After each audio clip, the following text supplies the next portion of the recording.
What if the headlines about tariffs and trade wars in America weren't just economic tremors, but energetic messages for humanity's evolution? Brenda Howard brings you a perspective few dare to explore: how global finance, commerce, and policy are woven into the spiritual growth of individuals and nations. In a time when fear is disguised as diplomacy and competition masks spiritual disconnection, Brenda unpacks the hidden frequencies behind the news. This isn't about choosing sides. It's about rising above them. If you want to understand what's really going on, you'll need to look deeper into the field beneath the figures. The energy beneath trade conflicts. Beneath every trade negotiation, every tariff hike, and every diplomatic breakdown, there's an energetic current shaping the story. Brenda explains that these conflicts often mirror invisible frequencies, old wounds between nations, karmic debts from colonial histories, and suppressed global emotions seeking expression. The headlines may say economics, but the field says resonance imbalances waiting to be addressed. This is why certain countries seem magnetically drawn into conflict while others remain untouched. Brenda believes it's not just strategy. It's soul memory playing out in public. Trade wars are often reflections of internal wars between progress and fear, expansion and protectionism, greed and healing. And when the collective resists healing, it often erupts into economic friction. You may wonder how this impacts you personally, but Brenda reminds us we're all threads in this planetary tapestry. The tension you feel in the air, the uncertainty around money, even the mood of your community, all are subtle signals that larger energetic tides are moving. When you see a trade headline next time, ask, what energy is rising to be seen, not just in policy, but in me? Why trade wars reflect inner economic karma. Brenda explains that the push and pull of trade wars are not just political. They are deeply karmic. Nations, like people, carry unresolved energies. What they avoided dealing with in previous cycles, colonization, exploitation, imbalance, often returns cloaked in modern economics. Trade wars are just one way that unhealed energy resurfaces for integration. You'll notice that some countries repeat the same economic battles over decades. That's not coincidence. It's karmic inertia. Brenda believes that when a nation refuses to acknowledge how it has benefited or suffered from economic injustice, it gets pulled into conflicts that act as mirrors. These conflicts reflect collective lessons waiting to be learned on fairness, reciprocity, and shared value.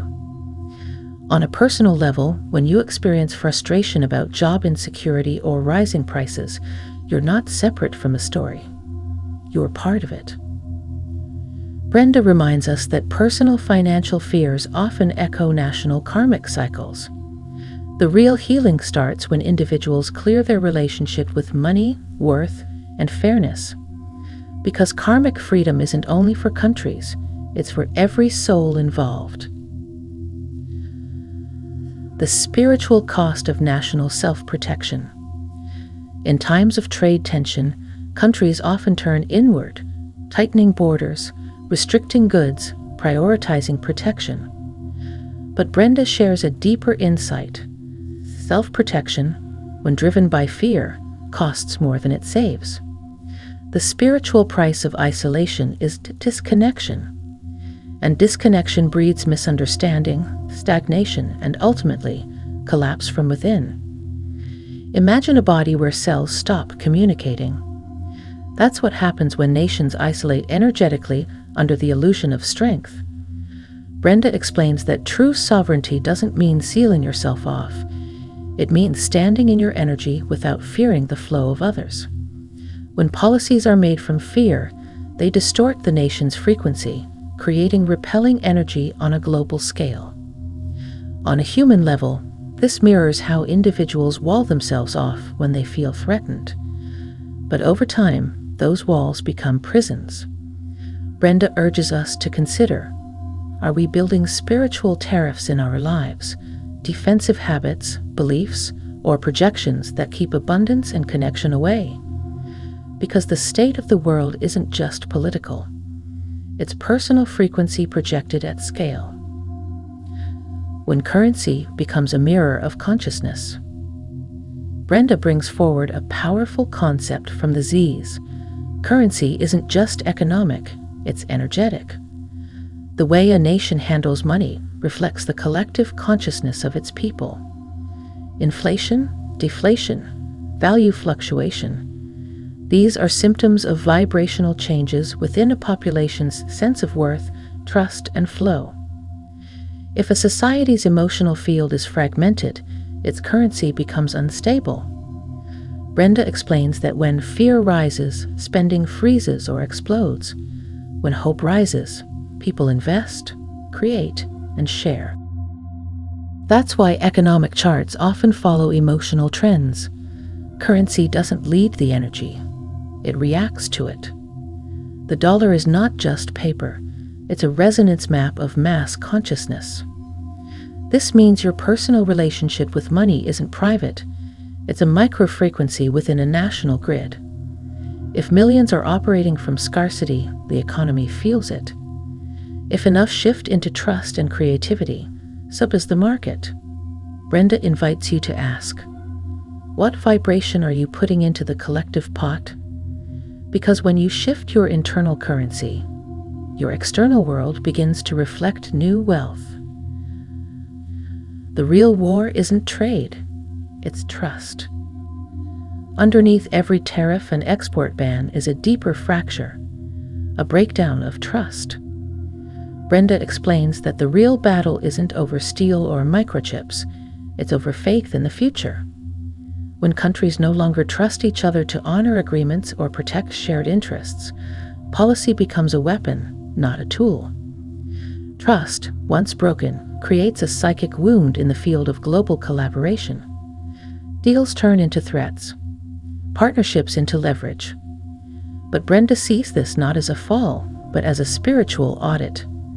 Nations are being shown where they've overpromised, underdelivered, or acted in self-interest while speaking of unity.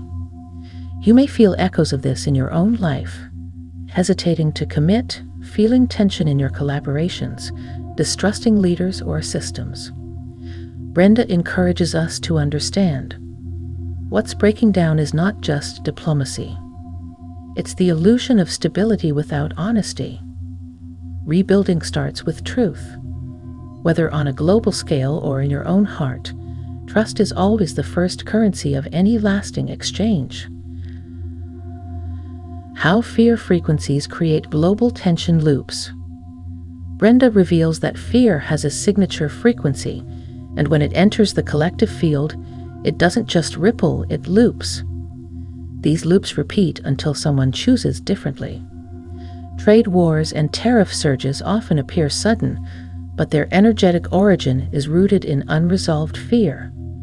Fear of lack, fear of betrayal, fear of being outpaced. These fears generate repeating patterns, both in nations and individuals.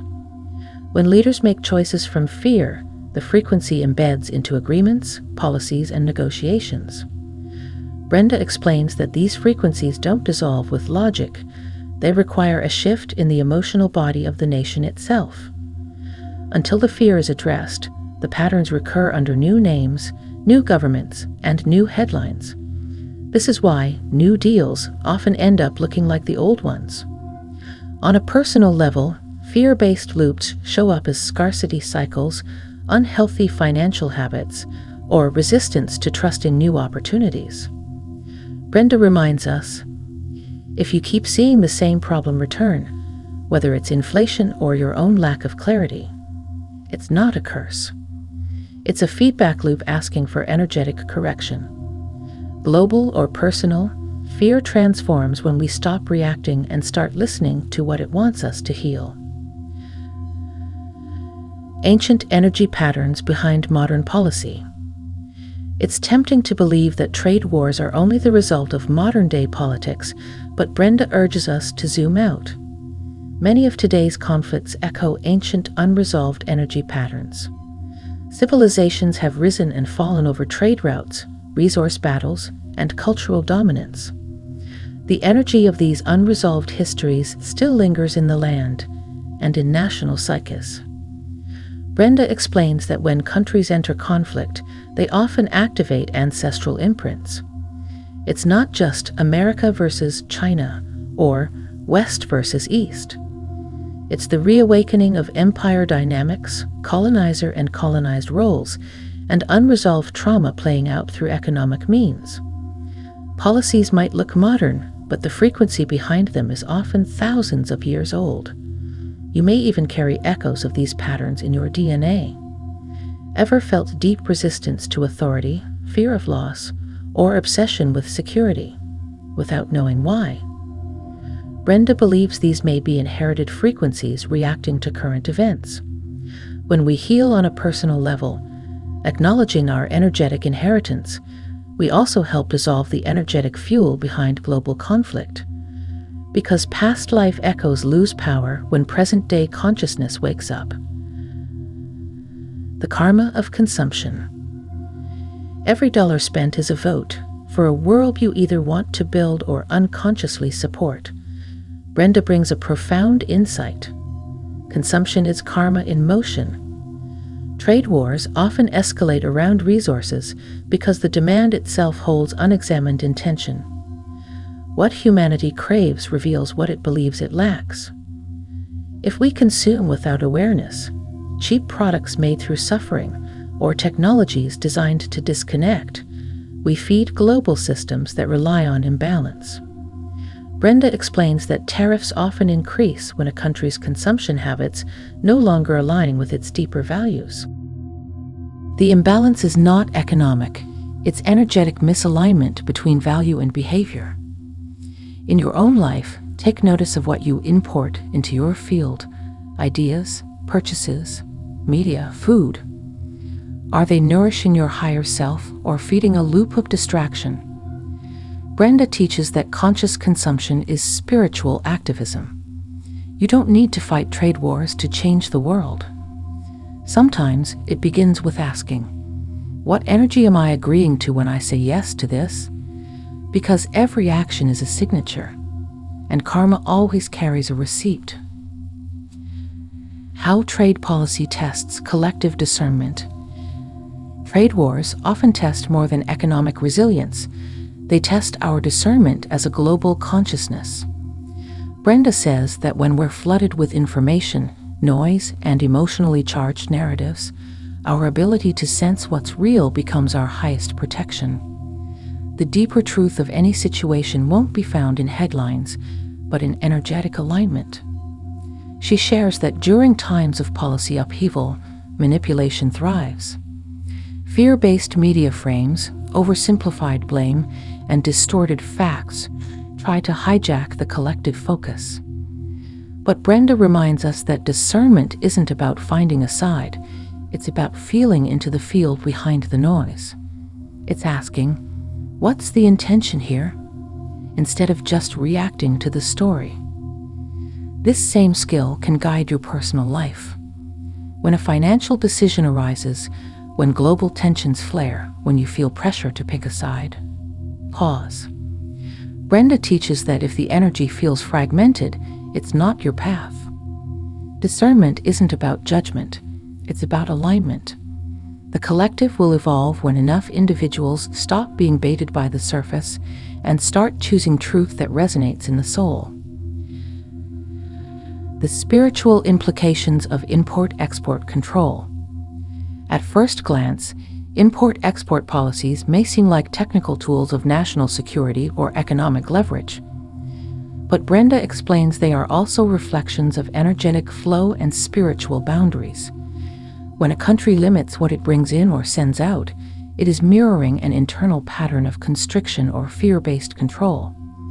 The movement of goods reflects the movement of trust, openness, and soul-level generosity. Just as the human body suffers when circulation is blocked, so does a nation's spiritual energy field. Brenda teaches that trade restrictions made without higher wisdom can create energetic stagnation, leading to isolation, resentment, or imbalance in collective creativity.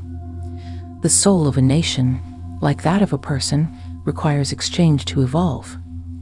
When giving and receiving are interrupted, the natural flow of blessings diminishes. However, boundaries are not always harmful. In some cases, limiting imports or exports can be a form of energetic sovereignty. Brenda reminds us that conscious trade control, when done from alignment, not fear, can protect the sacred within a country's identity or economy. The key is knowing the difference between protection rooted in wisdom and walls built from wounding. Personally, this invites reflection on what we allow into our own lives. What thoughts, relationships, or habits do we import that don't serve us? What gifts or wisdom do we hoard instead of exporting to the world? Brenda's message is clear.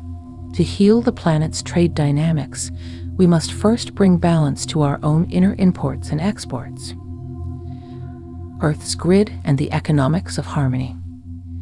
Brenda reveals that the Earth is not just a physical planet, it is an energetic organism. And just like any living being, it has meridians, ley lines, and energy centers that govern global coherence. When trade routes and economic activity align with these sacred currents, humanity thrives. When they work against them, disharmony multiplies. You can think of Earth's energy grid like the nervous system of a planetary body. Brenda teaches that ancient trade routes were often placed along these lines intuitively by civilizations that understood the sacred geometry of exchange. But modern economics has severed this connection, building supply chains based on profit rather than resonance. The result? Energetic dissonance disguised as market volatility. The good news is, the grid can heal, and so can our systems. As more people become aware of spiritual geography, trade and commerce will begin to reorient themselves around energy flow, not just infrastructure. Brenda believes that future trade agreements will involve not only economic analysts, but also energy intuitives, empaths, and frequency readers who can sense whether a deal harmonizes or fractures the grid. Individually, this teaches us to follow harmony, not force. Are your daily exchanges, money, time, communication, aligned with your heart's frequency? Brenda reminds us that when we live in harmony with our internal grid, we automatically support the balance of the Earth's field. And global harmony begins with the way we choose to circulate love, value, and presence. Trade sanctions as modern-day soul contracts. Trade sanctions are often used as punishment or pressure. But Brenda encourages us to see them through a higher lens, as temporary energetic contracts designed to highlight imbalance. Just like spiritual agreements between people, nations sometimes enter soul-level dynamics where disruption serves as a catalyst for awakening or accountability. When one country imposes sanctions on another, it may seem like control, but beneath the surface, both nations are engaging in a test of vibrational alignment. Brenda explains that the nation under sanction is being asked to look inward. What has it ignored, suppressed, or over-relied upon? Meanwhile, the nation imposing the restriction must examine its intention. Is this boundary being placed for justice or domination? Sanctions can bring temporary suffering, but they can also spark innovation, self-reliance, and sovereignty. Brenda reminds us that pressure is not always punishment. In the spiritual realm, it is often a calling to mature. Just as individuals sometimes cut ties to grow, nations sometimes face economic separation to reawaken values they've forgotten. You too have soul contracts in your life. Moments when something was withheld so you could develop something deeper within. Brenda urges us to see that global events are mirrors of inner growth. Trade sanctions may look like politics, but they often carry the signature of a collective lesson in evolution. The illusion of scarcity in a spiritually rich planet. Perhaps the most dangerous myth driving trade wars and economic panic is the belief in scarcity. Brenda calls it the illusion that there's not enough oil, jobs, wealth, security. But the truth, hidden in plain sight, is that Earth is abundantly equipped to support every soul here. Scarcity isn't a resource issue, it's a consciousness limitation. When nations compete aggressively for goods, it's often because they're operating from fear, not need. Brenda explains that fear narrows vision. It stops leaders from seeing sustainable alternatives, collaborative solutions, and unseen resources. This fear then becomes the blueprint for economic policy, creating the very outcomes it was trying to avoid. But when a nation acts from trust, it creates new systems of support, sharing, regenerating, innovating. Brenda shares that the most resource-rich cultures of the future won't be the ones hoarding raw materials. They'll be the ones that vibrate in wholeness, cooperation, and creative reciprocity. True wealth won't come from extraction, but from energetic openness to serve. You too can feel this shift in your life. Scarcity shows up when we fear losing time, love, money, or purpose. But when you operate from a place of spiritual sufficiency, life expands around you. Brenda reminds us that the universe is not withholding anything. It's just waiting for us to stop acting like we're poor when we're already rich in potential. Real wealth will shift from goods to frequencies. Brenda brings forward a powerful idea from the Z's. The future will no longer define wealth by what you possess, but by what you radiate.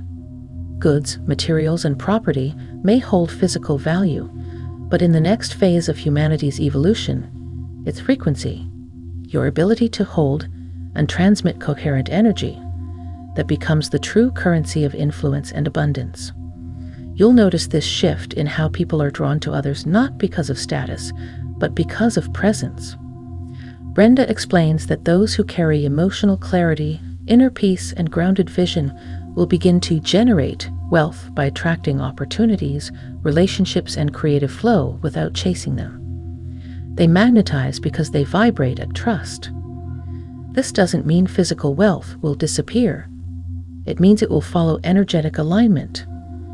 Communities that invest in emotional intelligence, spiritual infrastructure, and collective care will thrive in ways that outdated economies cannot predict. Brenda believes that as this understanding grows, we'll see an entirely new ecosystem emerge, one where coherence replaces control as the dominant force of prosperity. So what does this mean for you? Begin tuning your life to frequency, not fear. Clean your energy, stabilize your emotions, and align your choices with integrity. Brenda reminds us, real wealth is not something we get, it's something we become. And that shift is already in motion. Global trade is becoming quantum, not political. Trade used to be about goods, then it became about policy. Now, Brenda reveals we're entering the next evolution, quantum trade, where energetic alignment, not national allegiance, determines how and where value flows. It's not about who you know. It's about what frequency you carry. The world is beginning to trade in vibration. This means alliances will start forming not just through treaties, but through shared resonance. Countries, companies, and individuals with coherent values will find themselves effortlessly aligned, while those out of sync will drift apart, even if contracts exist. Brenda shares that this isn't disruption, it's realignment at the level of truth. Quantum trade happens when intuition and transparency become guiding principles in global exchange. Rather than hoarding or leveraging resources, partners will feel called together by a shared purpose, not just profit. Brenda explains that this shift will also expose manipulation because quantum fields reject distortion. Only aligned energy will sustain. This is already happening in your own life. You're sensing which relationships, habits, or pursuits are energetically profitable, even if they're not financially obvious. Brenda reminds us, follow that signal. The future won't reward hustle. It will reward harmony. And the sooner we align with that, the smoother our passage into this quantum economy will be. Economic upheaval as an initiation of integrity. To the untrained eye, economic chaos looks like failure. But Brenda offers a higher perspective. It's initiation. Just like the human soul enters challenge to reveal character, nations experience economic disruption not to collapse, but to confront where they've abandoned truth. Upheaval is not a curse. It's a mirror. When banks fail or systems shift, the question isn't just what broke, it's what truth did we ignore? Brenda teaches that crises often arise in areas where greed replaced generosity, shortcuts replaced structure, or manipulation was normalized. These disruptions aren't accidents. They are divine disruptions intended to force return to integrity. And once that return begins, transformation becomes inevitable. Brenda shares that systems built on service, transparency, and mutual upliftment will withstand shocks that ego-driven systems cannot. The economy is not asking us to be smarter. It's asking us to be cleaner. Because the real foundation of prosperity is not power. It's integrity. We all face this test. Where in your own financial life are you ready to choose truth over fear, value over validation? Brenda reminds us, the way you handle challenge says everything about the wealth you're ready to hold. Integrity doesn't protect you from storms. It teaches you to become the calm inside them. Why your intuition matters during trade wars. In times of political and economic confusion, the loudest voices often drown out the most important one, your own intuition. Brenda emphasizes that during trade wars and global tension, your ability to sense truth from within is more crucial than ever. The headlines may shift, but your inner compass remains a source of unshakable guidance. This is not about being psychic. It's about listening. You may feel sudden nudges to make or delay purchases, avoid certain investments, or reconsider who you trust. Brenda explains that these aren't paranoid thoughts. They're energetic intelligence from your higher self, responding to unseen layers of the field that no analyst can detect. Your intuition picks up what logic misses. While news cycles sell fear or division, your body knows when something is off and when something is aligned. Brenda teaches that training this inner sensitivity will help you move through financial chaos with surprising clarity. In fact, the most grounded decisions are often the quietest ones. So how do you sharpen this skill? Create space for silence. Check how something feels before acting. Trust your physical signals. Brenda reminds us that intuition is not mystical, it's muscle. And in times like these, it's your most underused and overpowered form of spiritual wealth management. The call to anchor peace in times of profit conflict. In the turbulence of trade wars, policy debates, and shifting markets, there emerges a quiet but powerful spiritual assignment: to anchor peace. Brenda shares that while governments fight over profit margins and global influence, empaths, healers, and aware souls are being called to hold a different frequency, one of calm, clarity, and higher coherence. This doesn't mean disengaging from the world. It means engaging differently. Brenda explains that while others analyze numbers and make predictions, your job may be to sit in meditation, to speak healing words, to radiate stability in uncertain conversations. Your presence becomes a counterbalance to chaos. In a profit-driven world, peace becomes radical currency. When collective fear rises, the earth needs spiritual anchors, people who are not swayed by headlines, but who can transmit stillness into the grid. Brenda reminds us that energetic work is just as real as economic work. In times of national confusion, the most powerful leaders are not always visible. They are the ones who quietly hold the vibration that others begin to stabilize around. Brenda emphasizes that this anchoring of peace is not a passive retreat, but a conscious recalibration of collective energy. Every time you choose not to react, not to spiral into division, not to feed the outrage machine, you reclaim spiritual ground on behalf of all. This subtle strength creates unseen architecture for future systems to build upon. You may never see the full ripple of your peace, but know this: in a world profiting from conflict, your calm is revolutionary.